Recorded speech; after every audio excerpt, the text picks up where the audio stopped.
you're in a neighborhood that is predominantly or even significantly African American, historically you have a lot less political power in that neighborhood, and so you'll see services that are reduced. You'll see schools that aren't as well funded, and these things add to that property value equation.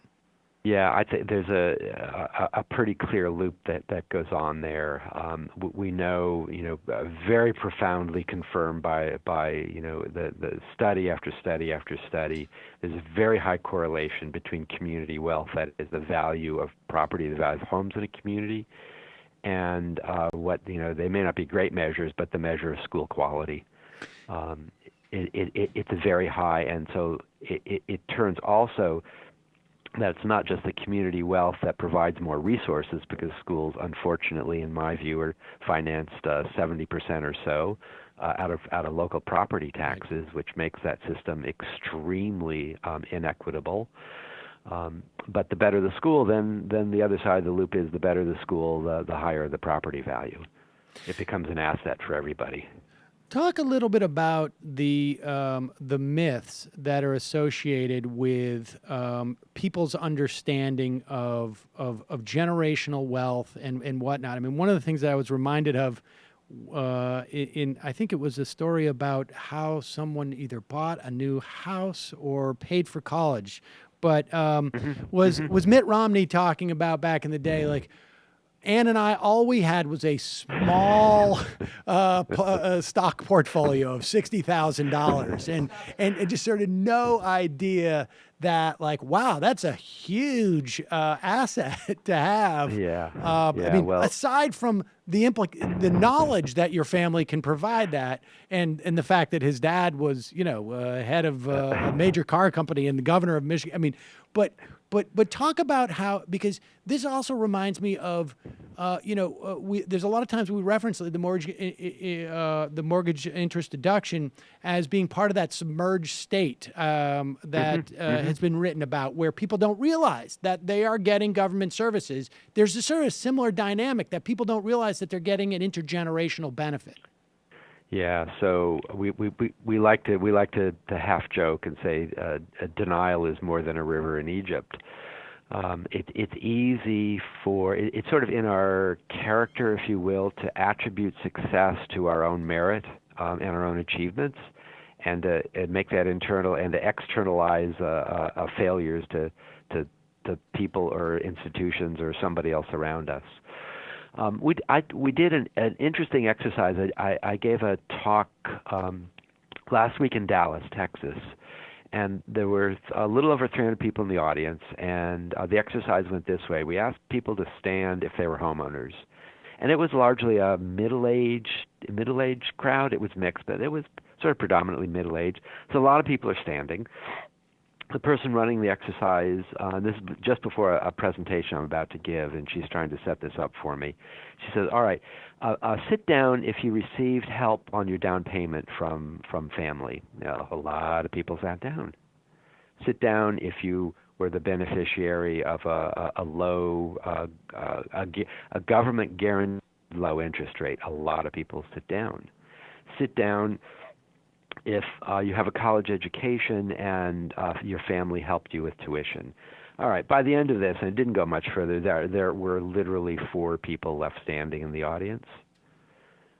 And what that showed, obviously not a national sample, but the dynamic was one that we get a lot of help, right, especially for home ownership, and that comes through inheritance largely. We tend not to think of help on a down payment as inheritance. We tend only to think of inheritance as something that's passed at the death of a beloved elderly relative. But about 35% of Americans receive $10,000 or more dollars in inheritance over like a 20-year period. And that's a little over a third, so that gives us an idea. And 10,000 may not be a whole lot. It depends where, for Mitt Romney, it may not have been a lot, but I suspect for a lot of the listeners today, it's a lot. But that 35%, hides a lot. And what it hides is an extreme racial breakdown where 46% of whites inherit more than 10,000 and 10% of African Americans. And so that's a 4.6 to 1 ratio right away. And then even among those African Americans, those 10% that do inherit, on average they inherit $30,000 less than the whites that are also lucky enough to inherit. So it's the history, because wealth can be passed, not like income, not like human capital, not like a lot of other things. One of the reasons that I really like the ability to analyze family wealth is that it is intergenerational, and we can track what is that legacy, what does that history look like from one generation to another.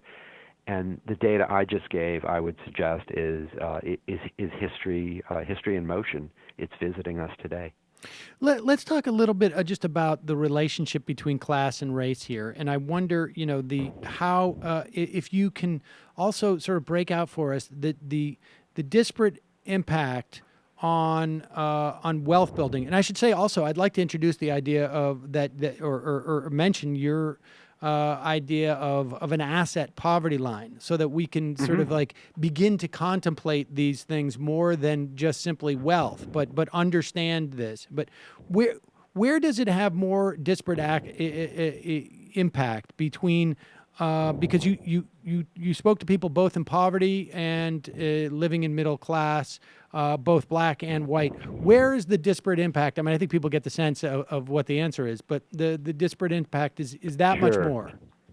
Sure. So it's, our in the social sciences and in the public square, the conversations have been unfortunate in that we talk about sort of material inequality, whether it's male, female, black, white. For a long time, we've landed on individual or family income. I mean, the male female 79 cents on the dollar is a perfect example of that, and it tells a good story, but that picture is not complete by any stretch of the imagination, because we've left out that reservoir of resources, that individual or family wealth. So almost all the families we talk to, and this is true nationally as well, we use income essentially to reproduce our daily lives, to pay our rent or our mortgage, put clothing on our back, food, shelter, maybe some discretionary spending on entertainment, on vacations, etc. But the truth of the matter is that most American families are close to zero spending that income on reproducing their daily lives by the end of the month. Now, we spoke to a bunch of families, and if I can recall, I think accurately the phrase, one of the people we talked to said that the month was longer than the paycheck. And that, I think, is a good capture on sort of what happens at the end of the month to a lot of families, both black and white, that are close to that income poverty line at least. It's the family's wealth, though, that provides first protection from the unexpected, from emergencies, whether it's the air conditioning going out in the living unit in the dead of summer, or the car breaking an axle in a pothole in the dead of winter, or someone not being able to cover the hospital bill.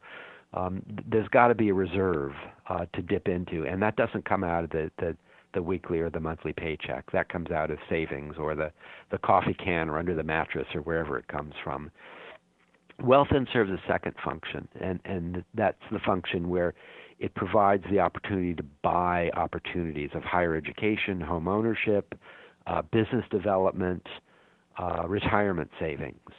And that's where we can get into conversation about the asset, and what I would call an asset poverty line as an analog to the traditional income poverty line. So when we ask the question, and it's a little, I don't want to say unfair, but the assumptions don't totally hold up. But if we were to ask the question, if a family's source of income was totally disrupted and they had no source of income, how many months could they survive out of their savings at the sheer government traditional poverty line for 3 months? And the answer is only about 40% of American families can. That is, the amount of savings that most American families have is not very much, and we're talking about $10,000 or less here. That's 40% or so of all American families, and that, of course, differs greatly by race and ethnicity. And how does that play into? That's how close to the cliff or fragile most American families are. The phrase has now become a little more popular. We're one accident away, we're one emergency away, we're one mishap away from being out of money. And how does equity in a home play into that in terms of like how you measure equity in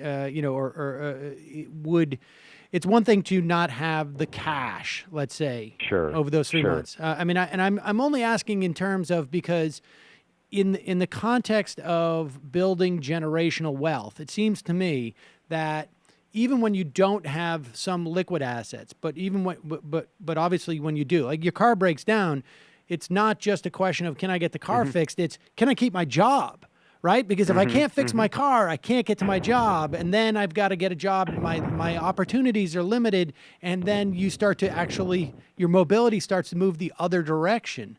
So it can function, but it also can function beyond that, whereas if I have a cushion, I can go and risk this entrepreneurial opportunity, or I can, maybe risk my current job to go interview for a different job. I mean, there's just a lot more flexibility. Sure. So there's a family. One of the families we write about in the book, the Ackermans in St. Louis. They both had pretty good jobs. Mr. Ackerman lost his job. He was running communications in 3 cities for emergency services. He was a sort of chief dispatcher and scheduler, and that's the work he did.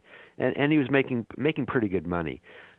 He got fired or laid off when the sort of change of political administrations, and he was able to sustain that lack of employment for about 6 months without there being much disruption of the family's well-being, because his wife was still working, and over the years he and his wife had built up through a mandatory retirement system where both of them worked a little over $300,000 in retirement savings. So they had a big cushion, and I frame that, or I think of that.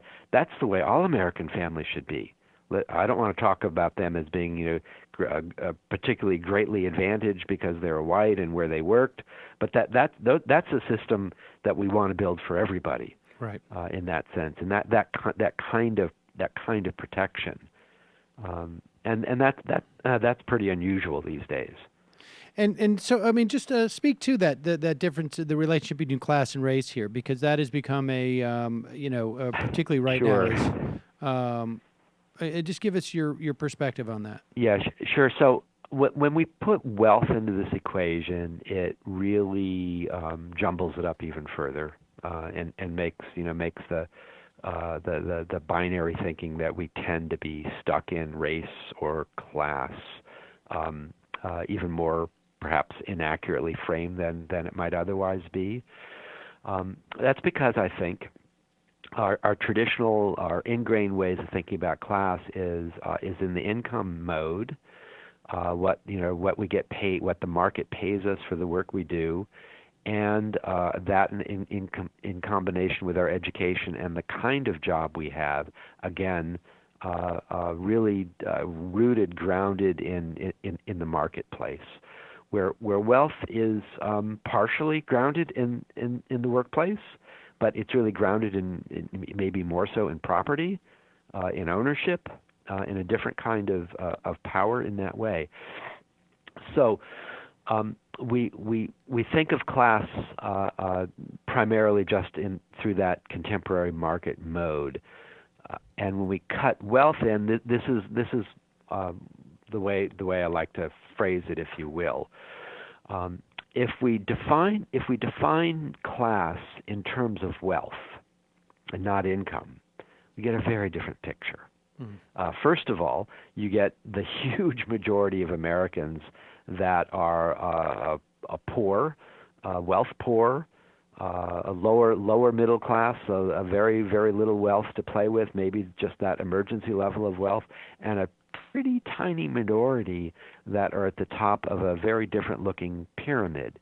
In addition, when we intersect the race dynamics, this is the analog that happens here. The wealth of an African American professional, a doctor, a lawyer, an engineer, is about the same as a skilled white worker.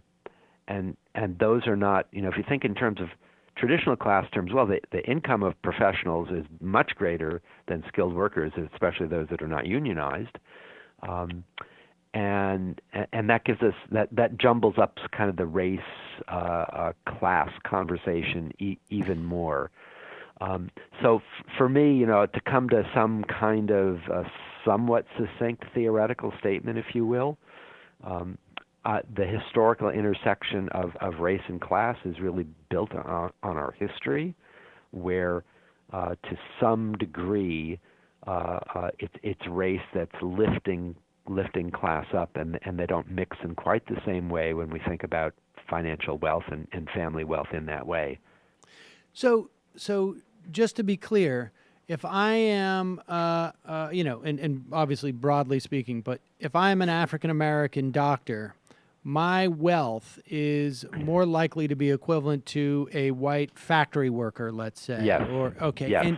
And yes. And that even though your income can be 2 or 3 times. And that's because I'm more likely, if I'm the white factory worker, to have inherited either money or a home, or I was given a small stake Yep. That I was able to leverage. Okay.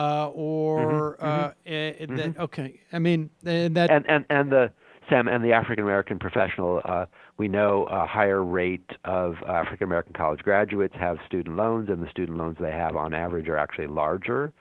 And the cultural part I would throw in here, because it's part of what we learned through interviewing the families and other projects that we work on here, is that when a minority member, whether it's Hispanic, African American, or whatever, when they're the most successful in their network, they tend very much to be the family members that other less fortunate family members call upon for resources in times of need, whether it's helping a niece or a nephew to get to community college. They take care, and we know this through the data, it's absolutely accurate. A higher proportion of African Americans and Hispanics give money to elderly parents and other relatives. And at the end of the day, that makes their wealth look lower, but it's because they've used it for purposes and values that I would suggest are highly appropriate. Where that white person, their other members, it's more spread out. Right, they don't have the same. They're not called upon to be not nearly to the same the extent. hero for the family in the same way. Right. Hi, folks. Sam Seder here. We still need your help on our Patreon page. YouTube ads have come back, but not nearly as much as we had before. So if you can help us out, any little bit helps. Head over to our Patreon page right at this URL, and you'll help us keep helping you by making videos